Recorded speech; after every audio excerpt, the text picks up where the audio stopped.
Hello students, NCERT solutions probability. Previous videos में हमने exercise 13.1 और 13.2 से रिलेटेड क्वेश्चंस को डिस्कस किया था।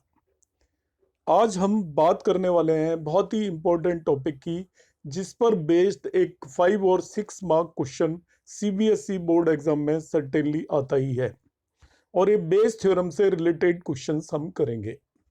तो बेस थ्योरम से रिलेटेड क्वेश्चंस के एग्जांपल्स भी आप एनसीईआरटी से कर सकते हैं, उनके सॉल्यूशंस दिए हुए हैं। अनसॉल्व्ड क्वेश्चंस के सॉल्यूशंस मैं यहाँ पर एक्सप्लेन करूंगा। इस पर्टिकुलर टॉपिक को आप बहुत ही ज्यादा ध्यान से करें, क्योंकि यहाँ से क्वेश्चन सर्टेनली आएगा ही। अभी तक कोई भी ऐसा बोर्ड पेपर नहीं है जिसमें इस पर्टिकुलर पोर्शन से कोई क्वेश्चन नहीं आया हो। तो ये सभी बेस थ्योरम पे रिलेटेड क्वेश्चंस हैं, एक्सेप्ट टू वन क्वेश्चन जो कि टोटल प्रोबेबिलिटी का क्वेश्चन है। तो इन सभी क्वेश्चंस की हम बात करेंगे। तो होपफुली आपने बेस थ्योरम के फॉर्मूले को नोट कर लिया होगा। यहाँ पर मैं क्वेश्चनों में बताऊंगा किस तरीके से लगाना है। तो मेरा आपका फॉर्मूले का एक वीडियो है, उसे आप वॉच कर सकते हैं यदि अभी तक आपने वॉच नहीं किया है। तो उससे आपको प्रोबेबिलिटी से रिलेटेड फॉर्मूले क्लियर हो जाएंगे। एक्सरसाइज 13.3 पर आते हैं। इसका जो फर्स्ट वन क्वेश्चन है, ये ओनली टोटल प्रोबेबिलिटी का क्वेश्चन है पूरी बुक में। एक सॉल्व एग्जांपल है और एक ये क्वेश्चन है। तो बी केयरफुल, इसको जरा ध्यान से आप याद रखेंगे। तो question number 1 is an urn contains 5 red and 5 black balls. A ball is drawn at random. Urn के अंदर 5 रेड और 5 ब्लैक बॉल है। A ball is drawn at random, its colour is noted and is return to the urn. मतलब एक ball आपने draw की, उसका colour note कर लिया जो भी कलर था, और उसको बैग के अंदर आपने वापस से प्लेस कर दिया है। Moreover 2 additional balls of the colour drawn are put in the urn and then a ball is drawn at random. What is the probability that second ball is red? Question को ध्यान से समझने की कोशिश करेंगे कि 5 red और 5 black ball है। उनमें से एक बॉल आपने निकाली, वो जिस भी कलर की थी उसको तो वापस रख ही दिया है, साथ में वैसी ही 2 और बॉल उसके अंदर रख दिए आपने। अब फिर एक बॉल निकाली है सेकंड, और उसके रेड होने की प्रोबेबिलिटी आपको निकालनी है। जो सेकंड बॉल निकाली है उसके रेड होने की प्रोबेबिलिटी आपको निकालनी है। तो यहां पर हम सबसे पहले फॉर्मुलेट करेंगे क्या हमारा फॉर्मूला बनने वाला है। हम यहाँ पे इवेंट कंसीडर करेंगे, और इवेंट में यहाँ पे आपको बता रहा हूं इस तरीके से हम इवेंट कंसीडर करेंगे कि लेट ए, एक इवेंट आपने माना ball drawn is red, ball is red, ये एक इवेंट आप मान लीजिए। E1 एक इवेंट है। फर्स्ट बॉल जो आपने ड्रॉ की थी वो आपकी रेड थी, first ball drawn is red. और E2 इवेंट है, first ball drawn is black.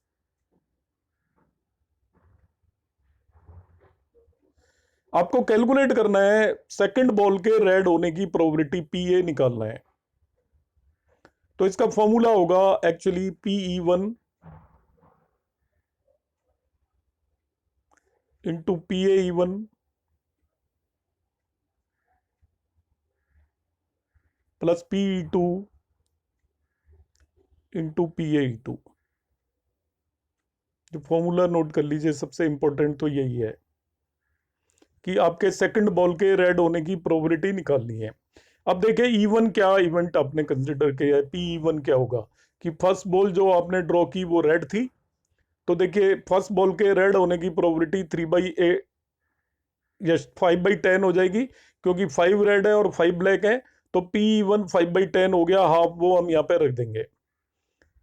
ऐसे PE2 निकालेंगे, मतलब बॉल जो ड्रॉ की उसके ब्लैक होने की प्रोबेबिलिटी, तो वो भी 5/10 होगी, यहाँ पे हम 1/2 रख देंगे।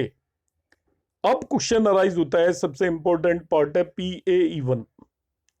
तो आप कहेंगे व्हाट इज PAE1? PAE1 है कि आपकी जब फर्स्ट बॉल रेड थी तो सेकंड के रेड होने की प्रोबेबिलिटी।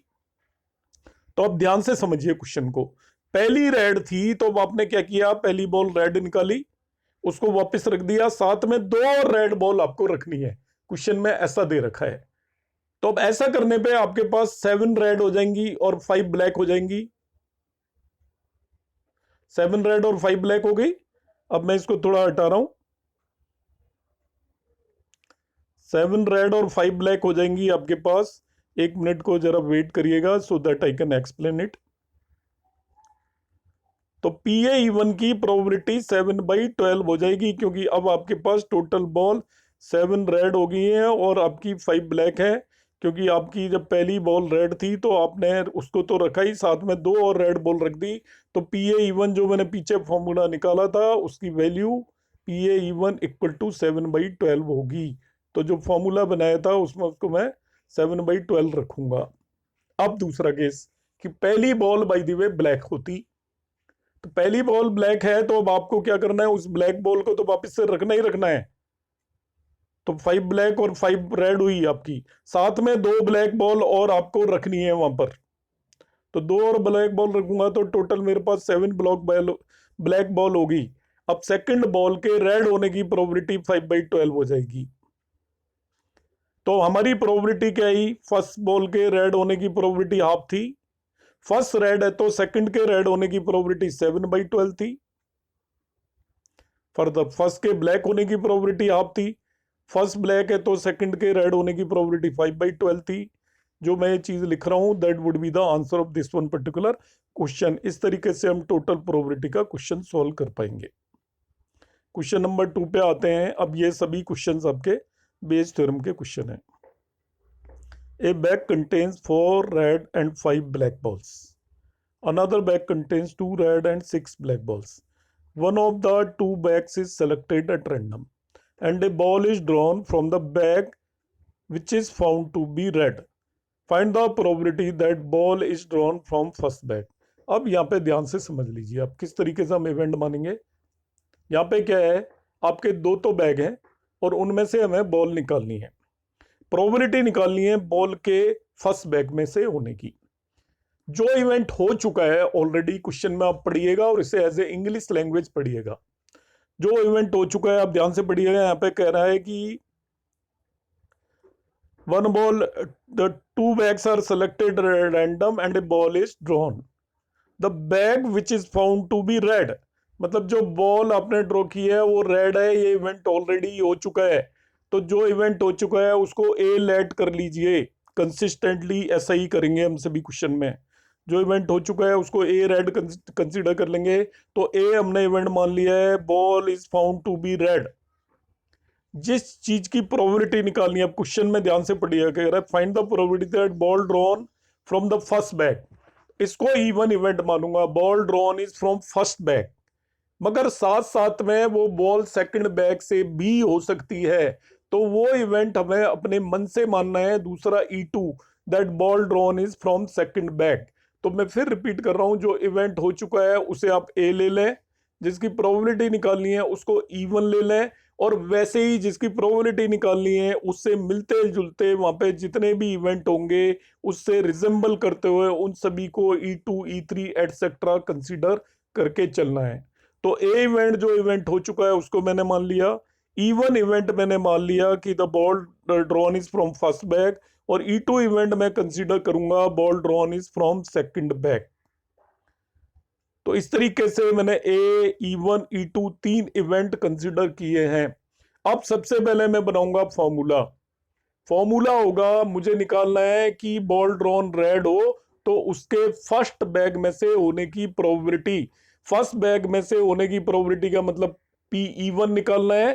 कब, जो बॉल ड्रॉन रेड थी, मतलब event A has awkward. PE1/A आपको कैलकुलेट करना है। अब इसका फॉर्मूला बनाने का तरीका देखिए। ये PE1/A कैलकुलेट करना है तो न्यूमरेटर में एक तो PE1 आएगा और इसका अपोजिट कर दीजिए, इनटू PA1 आएगा। डिनोमिनेटर में ये की यही टर्म एज इट इज आएगी, PA1 plus PE2 into PA2 आएगा। एक और इवेंट होता तो PE3 प्लस PA3 आएगा। इसी तरीके से हम फॉर्मूला फॉर्मुलेट करेंगे। आप इस चीज को कंसिस्टेंटली रखेंगे सभी क्वेश्चंस में, अपना आप क्वेश्चन हो जाएंगे। जो इवेंट हो चुका है उसको ए मानेंगे, जिसकी प्रोबेबिलिटी निकालनी है उसको इवन मानेंगे, और उससे मिलते हुए जो भी और पॉसिबिलिटीज हैं उसको E2 E3 एटसेट्रा मानेंगे। हमें PE1/A निकालना है। इवेंट ए हैज ऑकर्ड तो इवन की probability that would be equal to होगा PE1 into PAE1 divided by PE1 into PAE1 plus PE2 into PAE2, denominator में जो आ रहा है इसे हम टोटल प्रोबेबिलिटी भी बोलते हैं। अब इन सब चीजों को फाइंड आउट करना है कि PE1 क्या होगा।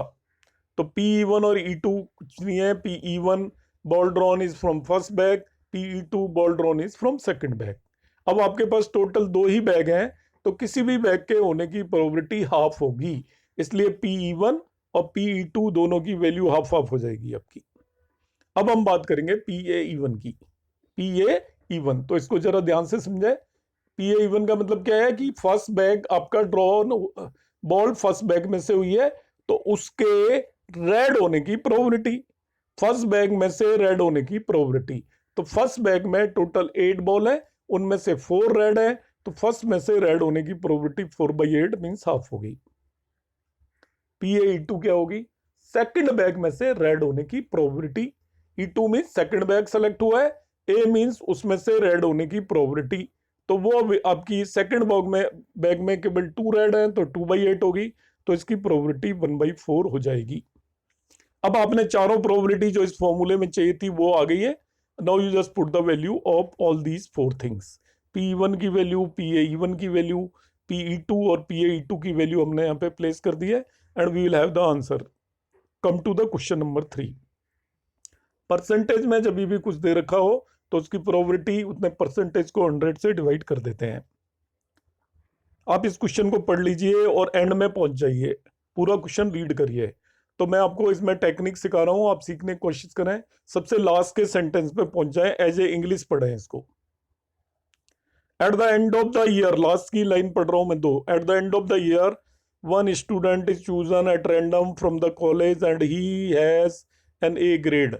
तो एक इवेंट हो चुका है, जिस स्टूडेंट को चूज किया है उसकी A ग्रेड है, तो हम A इवेंट कंसिडर कर लेंगे कि student chosen as A grade. अब वो क्या कर रहा है, what is the probability that student is hosteller, तो E1 एक इवेंट मान लेंगे दैट स्टूडेंट इज हॉस्टलियर। अब ऐसा ही और स्टूडेंट कहाँ से हो सकता है, इस क्वेश्चन में स्टूडेंट के हॉस्टल या डे स्कॉलर होने की प्रोबेबिलिटीज, 2 पॉसिबिलिटीज हैं। हॉस्टलियर होने की प्रोबेबिलिटी निकालनी है E1, तो आप E2 इवेंट कंसिडर कर लेंगे कि स्टूडेंट इज डे स्कॉलर। तो अब जो इवेंट हो चुका है उसे A मान लिया कि स्टूडेंट की A ग्रेड आई, जिसकी प्रोबेबिलिटी निकालनी है उसको E1 मान लिया कि वो हॉस्टलियर होने की प्रोबेबिलिटी निकालनी है, और E2 is a day scholar. अब आपने क्या करना है, प्रोबेबिलिटीज मैं बाद में कैलकुलेट करूंगा, सबसे पहले फॉर्मूला बनाओ। आपको निकालना है कि स्टूडेंट की A ग्रेड आई, तब उसके हॉस्टलियर होने की प्रोबेबिलिटी, इट मींस PE1/A निकालना है, जो कि पिछले क्वेश्चन में भी यही निकालना था। फॉर्मूला आएगा PE1, और इसको यहाँ पे हम रिवर्स कर देंगे, PAE1 हो जाएगा। डिनोमिनेटर में ये सेम टर्म आएगी, पहले PE1 PAE1 प्लस E1 की जगह E2 कर दीजिए, इसी में ये दूसरी टर्म आ गई। अब हमें PE1 PE2 PAE1 और PAE2 निकालना है, तो उसका मैं तरीका बता रहा हूँ, how to find it. PE1 निकालना of the college student in a college, it is known the 60% reside in hostel. तो हॉस्टलियर होने की प्रोबेबिलिटी मतलब PE1 60/100 मीन्स 0.6 हो जाएगी। 40% और डे स्कॉलर, तो आपका PE2 की प्रोबेबिलिटी 40/100 मीन्स 0.4 हो जाएगी। तो PE1 PE2 आ गया। अब PAE1 इसमें क्वेश्चन में साफ साफ दिया हुआ है, क्या दे रखा है देखिए, previous year result report that 30% of all student who reside in hostel attain A grade. तो PAE1 का मतलब है हॉस्टल में रहने वाले की A ग्रेड, तो 30% को हॉस्टल में रहते हैं उनकी A ग्रेड आ रही है, इट मीन्स PAE1 0.3 हो जाएगा 30/100, and 20% of day scholar attain A grade. इसका मतलब PAE2 मीन्स A ग्रेड मिल रही है, जो डे स्कॉलर है वो आपकी 0.2 हो गई। तो ये चारों प्रोबेबिलिटीज हमने फाइंड आउट कर ली। आप क्वेश्चन में इन चारों की वैल्यू रख दीजिए यहाँ पर, PE1 PAE1 PE2 PAE2, और आप इसे कैलकुलेट कर लेंगे, we will have the probability. Question number 4, in answering a question on multiple choice test, a student either knows the answer और guesses the answer। ऐसा ही होता है, या तो हमें आंसर पता होता है या नहीं मालूम होता तो हम गैस करने लगते हैं भाई क्या होगा। Let 3/4 be the probability that he knows the answer. उसको आंसर आने की प्रोबेबिलिटी 3/4 है, और 1/4 be the probability that he guesses the answer। Assuming that a student who guesses the answer at the answer will be correct with probability 1/4। एक तरीके से 4 option होते हैं, तो उसमें गेस करने के बाद आंसर आने की प्रोबेबिलिटी 1/4 होती है। What is the probability that student knows the answer? तो अब हमें given that he answered it correctly. अब यहाँ पे जो इवेंट हो चुका है वो हो चुका है कि ही आंसर्ड इट करेक्टली। तो ए इवेंट हम कंसीडर करेंगे, let he answered the question correctly, जैसा मैं अभी तक सिखा के आ रहा हूं। जो इवेंट हो चुका है उसे ए ले लो, और आपको प्रोबेबिलिटी किसके बाद की निकलवा रही है? He knows the answer. तो E1 he knows the answer, तो नेचुरली यहां पे दूसरी पॉसिबिलिटी होगी ही गेसेस द आंसर, तो E2 he guesses the answer. E1 he knows the answer, E2 he guesses the answer. तो A he answered it correctly. तो तीनों इवेंट आपने डिसाइड कर लिए, आपका 80% क्वेश्चन खत्म हो जाता है। अब आपको निकालना है ही नोज द आंसर की प्रोबेबिलिटी निकालनी है। तो PE1 / A कैलकुलेट करना है आपको। तो हम यहाँ पे फॉर्मूला बना लेंगे PE1 / A का। तो अभी तक मैं सभी क्वेश्चनों में देखिए मैं एग्जैक्टली सेम फॉर्मूला यूज कर रहा हूँ। आप कट कॉपी पेस्ट कर सकते हो, वही फॉर्मूला आ रहा है एंड में। और ये कमाल है, आपने इवेंट यदि मेरे हिसाब से मानोगे तो यही फॉर्मूला आएगा हर एक क्वेश्चन में। तो ये आपका फॉर्मूला, तो अब आपको रिपीट करने की जरूरत नहीं है, मैं बार बार नहीं बताऊंगा क्योंकि सभी क्वेश्चनों में हम वही यूज कर रहे हैं। अब यहाँ पे PE1, PE2, PAE1 और PAE2 निकालना हम सीखते हैं। PE1 का क्या मतलब है? यहाँ पे E1 हमने इवेंट कंसिडर किया है कि स्टूडेंट नोज द आंसर। तो यहाँ पे क्या ऑलरेडी दे रखा है क्वेश्चन में कि स्टूडेंट नोज द आंसर की प्रोबेबिलिटी 3/4 दी हुई है। Let 3/4 be the probability that he knows the answer. तो PE1 3/4 हो गया, PE2 होगा that he guesses the answer, तो उसकी प्रोबेबिलिटी 1/4 दे रखी है क्वेश्चन में। तो PE2 1/4 हो गया। तो ये दो चीज तो उसने क्वेश्चन में खुद दे दी। अब हम बात करेंगे PAE1 की। PAE1 ध्यान से समझिए, this is very important question, और PA1 इज इंपॉर्टेंट। PAE1 का मतलब है E1 means he knows the answer, तब उसके करेक्ट होने की probability. PA1 means he knows the answer, तब उसके करेक्ट होने की प्रोबेबिलिटी। तो ये नेचुरल सी बात है, यदि उसे आंसर आता ही है तो वो करेक्ट ही करेगा, आते हुए को रॉन्ग तो करेगा नहीं। इसलिए इस क्वेश्चन में PA1 में आपको अपना कॉमन सेंस लगाना है और उसकी प्रोबेबिलिटी 1/4 होगी। PAE2 क्वेश्चन में खुद दे रखा है कि जब वो गैस करता है आंसर को तो उसके करेक्ट होने की प्रोबेबिलिटी 1/4 है। तो probability of correcting the answer when he guesses the answer it is 1/4। तो ये आपकी 1/4 होगी। अब हमारे पास चारों टर्म आ गई हैं, PE1, PE2, PAE1 and PAE2। इन सभी को आप फॉर्मूले में पुट कर देंगे, और फॉर्मूले में पुट करके you will have the probability. Question number 5 is very very important question. थोड़ा रीड करता हूं, इसके बाद एंड में हम इसमें जाएंगे। A laboratory blood test is 99% effective in detecting a certain disease. मतलब को डिजीज है तो आपका 100 में से 99 केसेस में वो इसे डिटेक्ट कर लेगा। When it is in fact, यदि डिजीज है तो। However, the test also eats a false positive result for 0.5%। मतलब 0.5% केसेस में जिन लोगों को डिजीज नहीं है उनकी भी डिजीज वो डिटेक्ट बता देगा कि इसको भी डिजीज है। Of the healthy person, if a healthy person is tested, then the probability 0.005, the test will imply that he has the disease. A 0.1% of the population actually has the disease। यहां तक तो ये question की formation है जिसका हम बाद में यूज करेंगे। अब आगे का पार्ट है, उसके बेस पे हम फॉर्मूला तैयार करेंगे पहले, फिर प्रोबेबिलिटीज निकालेंगे। आगे का पार्ट पढ़िए as a English, not as a probability. What is the probability that a person has disease given that his test result is positive?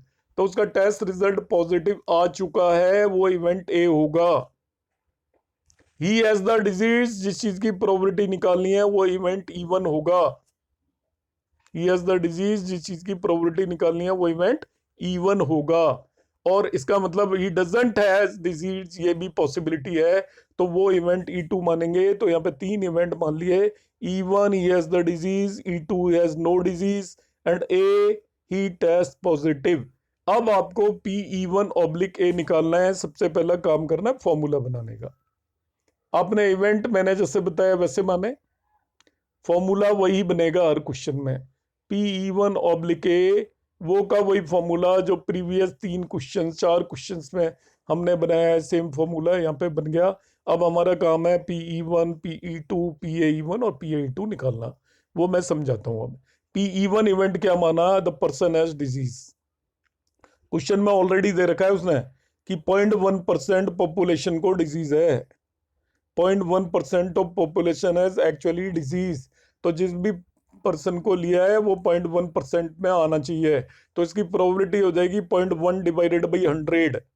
0.1 divided by 100, तो P1 हो जाएगा 0.001। 0.1 डिवाइडेड बाई 100, परसेंटेज में जब भी दे रखा हो 100 से डिवाइड कर देते हैं, तो 0.001 हो गया Pe1। अब Pe2 उसको डिजीज नहीं है, तो इसको आप उनमें से सब्ट्रैक्ट कर दीजिए। किसी भी चीज के होने की और नहीं होने की प्रोबेबिलिटी का सम 1 होता है। तो डिजीज होने की प्रोबेबिलिटी आपकी 0.1% है, तो डिजीज नहीं होने की प्रोबेबिलिटी 99.9% हो जाएगी। या डिजीज होने की प्रोबेबिलिटी को 1 में से सब्ट्रैक्ट कर दीजिए। डिजीज नहीं होने की प्रोबेबिलिटी होगी 1 माइनस 0.001 मीन्स 0.999। तो P1 आ गया, Pe2 आ गया। अब बात करते हैं PaE1 की। PaE1 का मतलब है पर्सन को डिजीज है और वो पॉजिटिव भी टेस्ट हुआ है। तो यहाँ पे वो कह रखा है कि जब डिजीज है तो 99% केसेस में पॉजिटिव रिजल्ट आएगा। तो Pe1 की प्रोबेबिलिटी हो जाएगी 99%, मीन्स 99/100 देख लीजिए, 0.99। Pe2 पर आ जाते हैं। Pe2 का मतलब है उसको डिजीज नहीं है तभी भी वो पॉजिटिव आ रहा है। तो डिजीज नहीं है तभी भी पॉजिटिव आने की प्रोबेबिलिटी है 0.5%। क्वेश्चन में दे रखी है तो इसको लिखेंगे 0.5%, तो 0.5/100 मीन्स 0.005 हो गया। तो अब आपके पास चारों चीजें आ गई जो फॉर्मूले में आपको पुट करनी है। फॉर्मूले में इन चीजों को आप फिट कर दीजिए, you will have your answer. Question number 6 पर आ जाते हैं। There are 3 coins, one is two headed. Two headed का मतलब समझिए स्टूडेंट्स, उसके दोनों तरफ हेड है। कॉइन के अलग तरीके का डिजाइंड कॉइन है, वो आपका नॉर्मल कॉइन नहीं है। Another is a bias coin that comes up head 75%। Bias coin उसे बोलते हैं किसी पर्सन को ट्रिक आती हो कि वो जब चाहे हेड लिया है जब चाहे टेल लिया है, तो that is a bias coin. तो ये एक ऐसा कॉइन है जिसमें 75% केसेस में हेड आता है। And third one is unbiased coin. Unbiased coin वो होता है जिसमें क्या आएगा वो हमें नहीं पता होता, इसलिए उसे अनबायस्ड कॉइन बोलते हैं। One of the 3 coin is chosen at random and tossed. अब आगे की बात करते हैं। आगे के सेंटेंस को इंग्लिश की तरह पढ़ेंगे, उसको E1, E2, E3 पढ़ेंगे। यहाँ पे तीसरा भी इवेंट आ जाएगा क्योंकि 3 तरीके के कॉइन दे दिए हैं। ये कह रहा है what is the probability that it was the two headed coin. हो क्या चुका है, इट शोज हेड। तो एक इवेंट ए मानेंगे the coin shows head. E1 event मानेंगे it is a two headed coin. E2 event मानेंगे it is a bias coin. E3 event मानेंगे इट इज अनबायस कॉइन। 3 तरीके के इवेंट आपने consider कर लिए। तो E1 इवेंट हमने माना it is a two headed, E2 हमने माना it is biased, and E3 हमने मान लिया it is A unbiased coin. अब तो सबसे पहले फॉर्मूला बनाऊंगा मैं। मुझे निकालना है Pe1/A।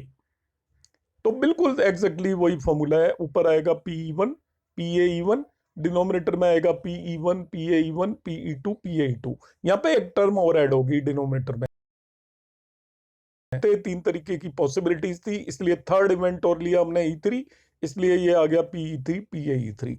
अब यहाँ पे हम Pe1 निकालेंगे, Pe2 निकालेंगे, Pe3 निकालेंगे, PaE1, PaE2, PaE3, ये सभी टर्म्स कैलकुलेट करेंगे। तो Pe1 देख लेते हैं क्या है। 3 कॉइन है, तीनों में से किसी भी कॉइन के होने की प्रोबेबिलिटी 1/3 होगी, इसलिए PE1 भी 1/3 है, PE2 भी 1/3 है, PE3 भी 1/3 है, तो PE1 PE2 PE3 सभी 1/3 आ गए। अब आ जाते हैं PAE1 पर। फॉर्मूले में PAE1 की जरूरत है, तो इसे अंडरस्टैंड करें। 2 एडेड कॉइन को आप थ्रो कर रहे हो, उसमें से ऐड आने की प्रोबेबिलिटी। अब वो कॉइन पे है ही दोनों तरफ ऐड, तो उसे थ्रो जब भी करोगे उसमें हमेशा ऐड ही आएगा, दोनों तरफ है ही ऐड तो ऐड ही आएगा, इसलिए इससे ऐड आने की प्रोबेबिलिटी हमेशा 1 होगी। तो देखिए 1 लिखी हुई है यहां पर। PA2 का मतलब है आपका बायस कॉइन है, उसमें ऐड आने की प्रोबेबिलिटी उसने खुद ही दी हुई है कि 75% केसेस में ऐड आता है, तो उसमें से ऐड आने की प्रोबेबिलिटी होगी 75/100 मींस 3/4। और तीसरा अनबायस कॉइन है, उसमें से ऐड आने की प्रोबेबिलिटी हमें मालूम है हाफ होगी, तो ये हाफ होगी। अब आपको तीनों 6 की 6 प्रोबेबिलिटीज पता चल गई। आप इस फॉर्मूले में वैल्यूज को फिट करिए and finally you will have the answer. तो आई होप आपको ये सभी क्वेश्चन समझ में आए होंगे। इन्हें एक बार आप करेंगे सभी क्वेश्चंस को, बेस थ्योरम के A to Z क्वेश्चन आप एंड तक सॉल्व करिए, तो आपको अच्छे से समझ में आ जाएगा और इसमें से क्वेश्चन एग्जाम में जरूर आएगा। Remaining questions we will discuss in the next class. Thank you.